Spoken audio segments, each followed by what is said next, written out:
அருட்பெரும் ஜோதி அருட்பெரும் ஜோதி தனிப்பெரும் கருணை அருட்பெரும் ஜோதி. May all living beings live happily and blissfully. May the divine feet of Vallalar be praised. My dear brothers and sisters in spirit, once again I thank you for attending this satsang and allowing me to share my thoughts with you on a very important topic. This morning we covered the subject of yoga of sleep to some extent. The remaining portion we are going to cover in this lecture. Before that, I would like to explain the meaning of the song our sister Maria Sanchez of Mexico rendered beautifully in her mellifluous voice. What's the meaning of that song? Without knowing the meaning of any song, we should not sing it. And what's the meaning? Swami gives us a prayer to the Lord. That's how a prayer should be, the ideal form of prayer. You do not ask anything for your own self. You ask for the welfare of the entire mankind. Not only for mankind, for all sentient beings. Swami asks God, Appa, oh my Father in heaven. In the outside external heaven as well as in the internal heaven. Oh my Father, Appa, நான் வேண்டுதல் கேட்டு அருள் புரிதல் வேண்டும். Please, O Lord, shower me with benediction. Grant me the boon I ask of you. And what is the boon he asks of God? He says, ஆருயிர்கட்கெல்லாம் நான் அன்பு செய்யல் வேண்டும். He doesn't ask for wealth. He doesn't ask for health. He doesn't ask for reputation or fame. And then what does he ask of God? He says, ஆருயிர்கட்கெல்லாம் நான் அன்பு செய்யல் வேண்டும். I should render compassionate service and I should be loving towards all beings. Not only in this world, wherever there are beings, in any world, I should do my service to all the beings. That is one prayer. And what is the next application? And he says, எப்பாரும் எப்பதமும் எங்கனும் நான் சென்றே எந்தை நினது அருட்புகழை இயம்பியிடல் வேண்டும். எப்பாரும் means any world.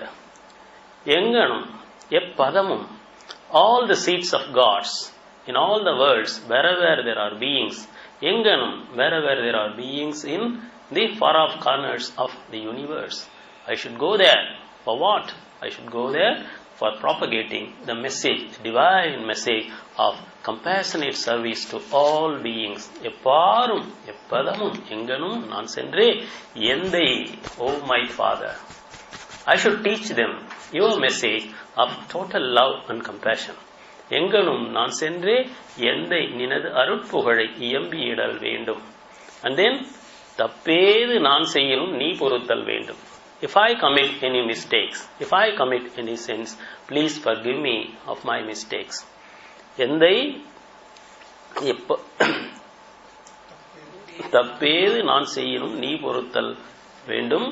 And then தலைவ நினை பிரியாத நிலைமையும் வேண்டுவனே. தலைவ means, O Lord, I should never be away from you.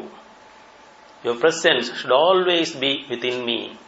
We should never separate from each other. We should be constantly united into one form. This is the most important part of the prayer. Presence of God should be invoked and presence of God should be felt each and every moment of the time. Do you feel the presence of God? Do you invoke the presence of God? That is the most important thing. Along with compassionate service to all beings, you should always be devotional, feeling devotional to the Lord. So this is the meaning of that wonderful song. With that, I would like to enter into today's discussion. We were seeing the yoga of sleep. Now, it's a very important section. It is called Tattva Nigraha. The story of the evolution of Tattva Nigraha, the concept of Tattva Nigraha is very important. In the beginning, Indian spirituality started with Sankhya, the philosophy of Sankhya. That is the most ancient teaching of the Indian subcontinent. And who was the philosopher who gave us Sankhya? It was Lord Kapila. Lord Kapila was the first philosopher of the Indian subcontinent. Then Sankhya was a little bit modified into yoga philosophy.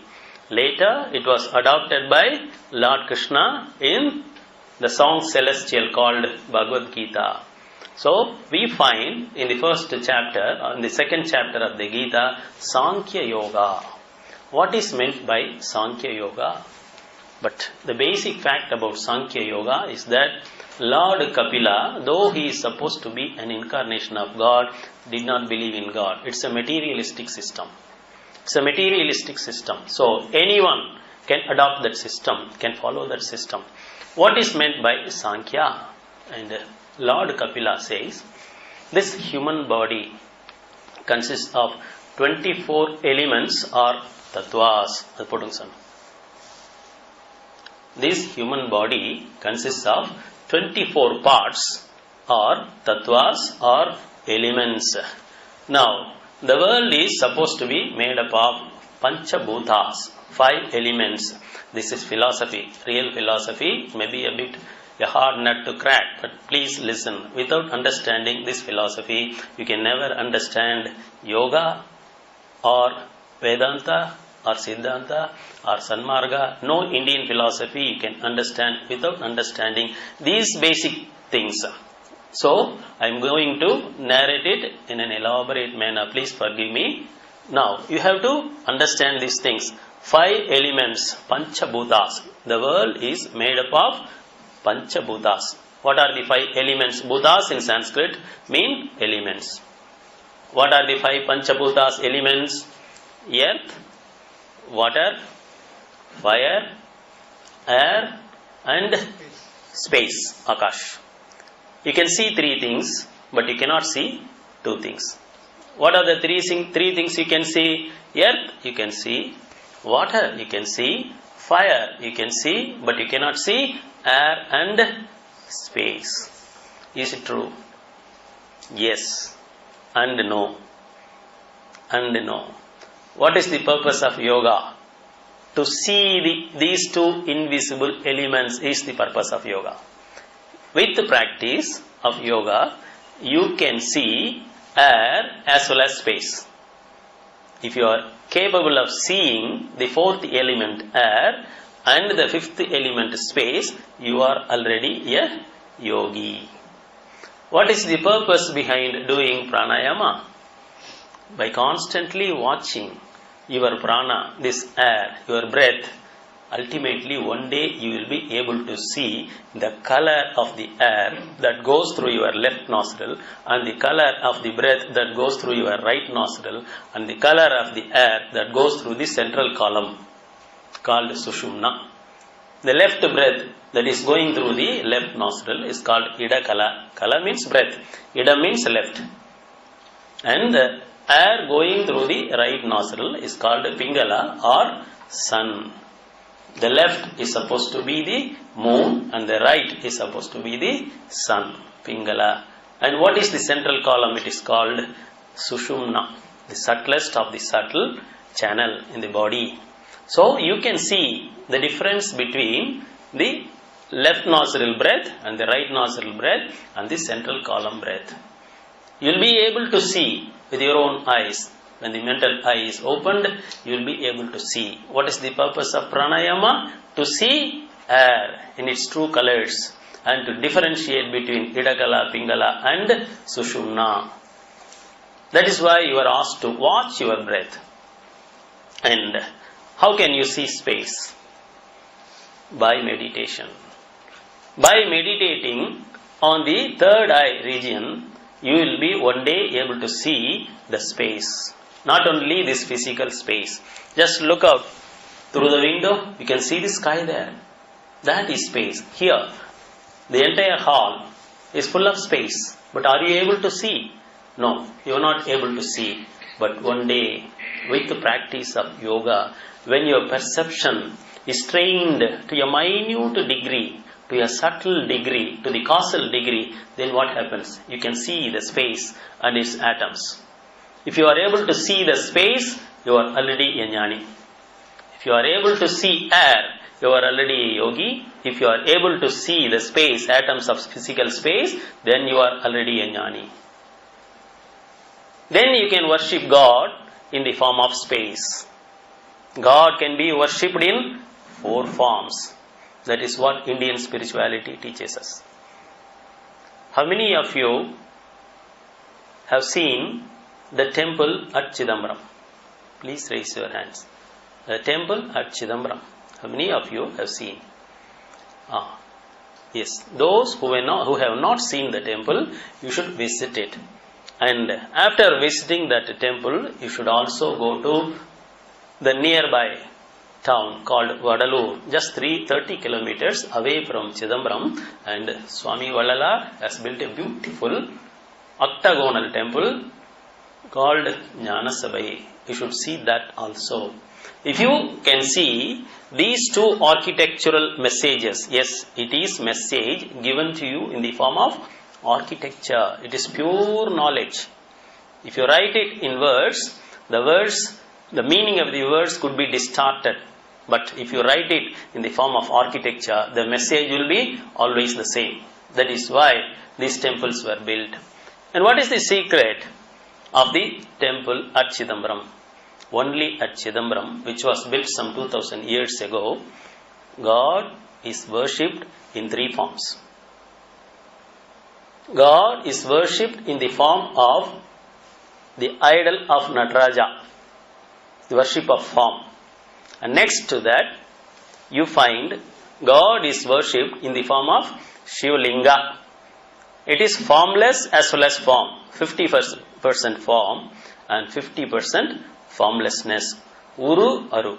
Nataraja is Uru, form, and Shivalinga is supposed to be 50% form and 50% formless. Uru, Aru. And then the third form is given there. It is supposed to be the secret of Chidambaram. Chidambara Ragasyam, it is called. What is that secret? There is a screen in front of that shrine. And the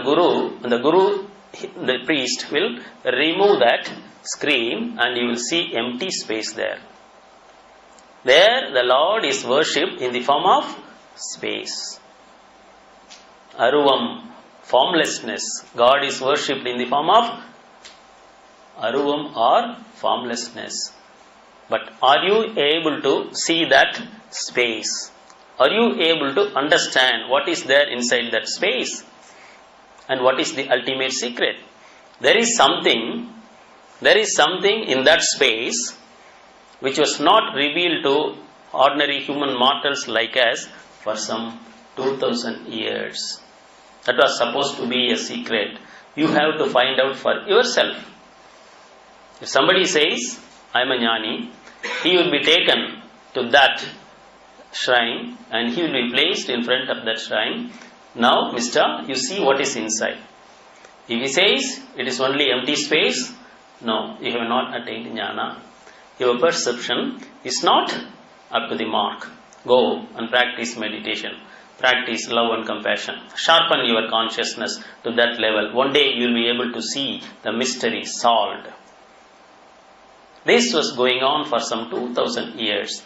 At last, in 1823, Swami Ramalinga was born. He was sent into this world by God himself to reveal this secret. When he was 5 months old, the baby was taken to that place. When the screen was removed, the baby laughed. It wanted to go to the hands of his mother, Lord. And he laughed gleefully, happily. The priest was puzzled. No one could understand what is there inside this sanctum sanctorum. But this baby at the age of 5 months, it is seeing something. It is enjoying the sight. As though it has seen its mother. It wants to go inside and hug the mother. This baby is something special.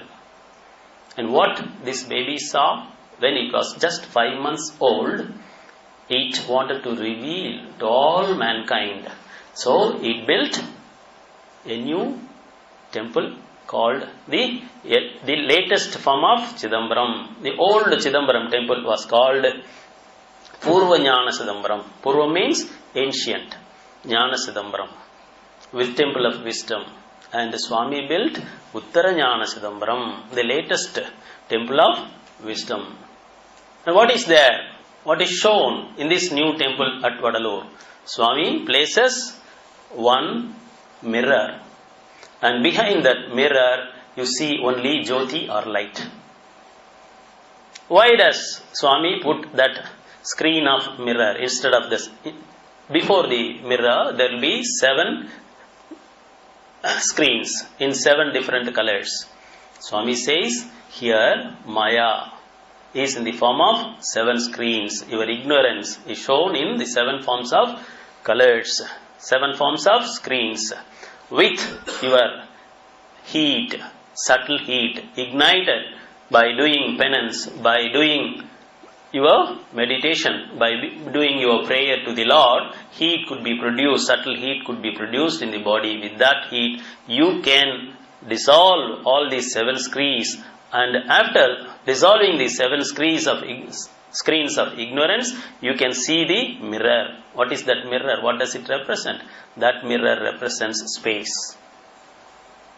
The space at ancient temple of Chidambaram. And behind that space, what do you find? Jyoti, Arutperum Jyoti. It is not physical light, it is light of total love and compassion. Arutperum Jyoti. That is the 4th form of God.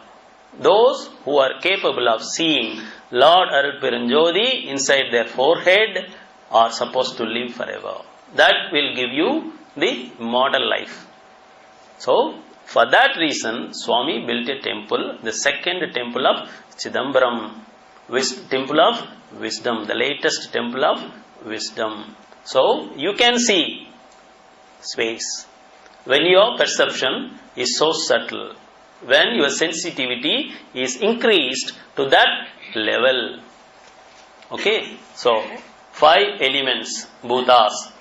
The world is made up of 5 elements. Our human body is also made up of 5 elements. And 5 inner qualities called tanmatras. In Sanskrit, they are called tanmatras. In Tamil, it is called suvai, oli, uru, osai, natra. What is that? The first sense. What is the first sense? The first sense, the plants are endowed with the first sense, tactile sense. It is called touch. Our skin. Touch. What is the second sense? Taste in the tongue. And what is the third sense? Smell in the nose. What is the 4th sense? Sight in the eyes and hearing in the ears. So, what are the 5 tanmatras, inner qualities of these panchabhutas? And 5 instruments of knowledge, jnanendriyas. In Sanskrit, they are called jnanendriyas. How can you know this world? Only through these 5 apertures. Meivai, kan, moku, sevi. Your body, that is the skin. First, skin, and then tongue, and then nose, and then eyes, and then finally with ears. So, 5 instruments of knowledge. And 5 instruments of action. These are called karmendriya in Sanskrit. What are the 5 instruments of action? Hands, feet, tongue, your reproductive organ, and your excretory organ. So, these are the 5 instruments of action and 4 faculties of mind. We think we have got a brain, and the function of the brain is to think. But Indian spirituality has divided and classified the functions of the brain. They are 4 in number. 4 faculties of the mind. What are they? Manas, Chittam, Buddhi, Ahankar. Manas is compared to a ocean. And Chittam is compared to the waves and wavelets. Innumerable waves are formed in the ocean. In the same way, millions and millions of thoughts arise in the ocean of our mind. And what is buddhi? Buddhi is called the sense of discrimination. This is good, this is bad. This is good for you, this is bad for you. This is a noble thing, this is an ugly thing, this is an evil thing. The sense of discrimination is called buddhi. And ahankar. What is ahankar? Why should I do this? What is the benefit in me? How am I benefited by doing this? Without benefit, nobody will do anything. What is the motive? Self-interest. Ahankar, the I consciousness. The I consciousness. That is what Bhagavan Ramana Maharshi says. See where your ahankar is. What is the source of your ahankar? The I consciousness. Where does it start from? Go to the root of that I consciousness. It's a part of the mind. Now we have got 24 Atma Tattvas. This is the summing up of Sankhya philosophy. What is meant by Atma Tattvas? Tattvas means elements. 24 elements are there. When you are consciously going beyond these 24 Tattvas, when you consciously transcending these 24 Tattvas, you can see your Atman. Not before that. This is very important. Now we are talking about Vedanta also. That is why I say, unless you understand the Sankhya philosophy, you can never understand either Vedanta or Siddhanta or Tantra or Yoga or any other philosophy. This is the basis for all the later philosophies, including Sanmarga. So please understand this. When you are consciously going beyond these 24 tattvas, you can separate yourself from the body. Not before. Bhagavan Ramana has given you a shortcut. Agreed. But if you want to go about it, if you want to do it scientifically, according to the system of Lord Kapila, the Sankhya system, this is a permanent solution. How they act in your body. So, we are the masters and we are given by God 24 servants. Unfortunately, we are no longer the masters. These 24 servants are occupying the seat of the master and they are on our backs. They are driving us mad. We are following the dictates of these 24 servants or tattvas. One among the 5 elements is called fire. It's very important for us. Very, very important. What is the function of fire? Swami says, there are 4 factors. There are 4 factors that are causing death to the human body. What are they? What are they?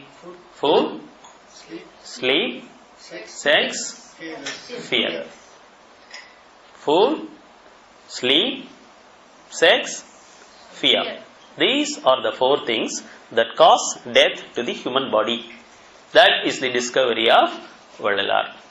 Now, strangely, all these 4 functions are the functions of one element. And what is that element? Fire. Fire causes all the trouble. If you can control and master this one element of fire, you can escape death.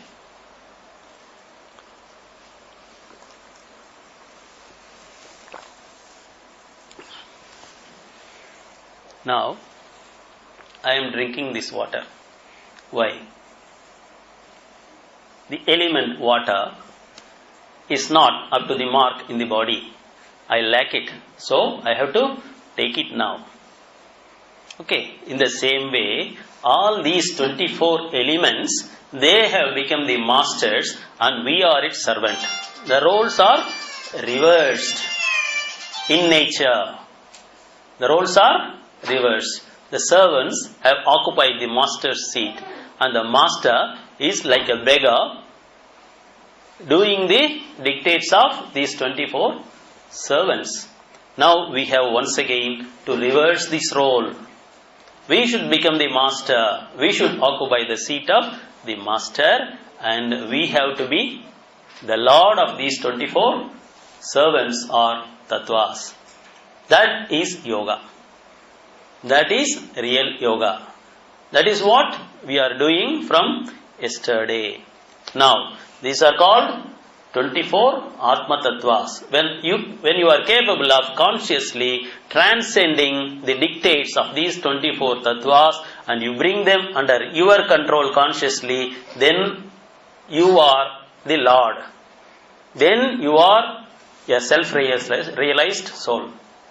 When Ramana Maharshi got his carbuncle, he was operated upon for that, and he did not allow the physician to give him chloroform. Can anyone take it? Can anyone take it? The operation went on for 2.5 hours. Bhagwan refused to take chloroform. Why? This morning I gave you the answer. If you are given chloroform, if you take chloroform, what happens? You lose your consciousness. And what is meant by losing consciousness? If you lose consciousness, you will die. Not losing consciousness even for a second is called enlightenment. See? God was testing him. You are preaching the doctrine of Vedanta. You are preaching enlightenment to everyone.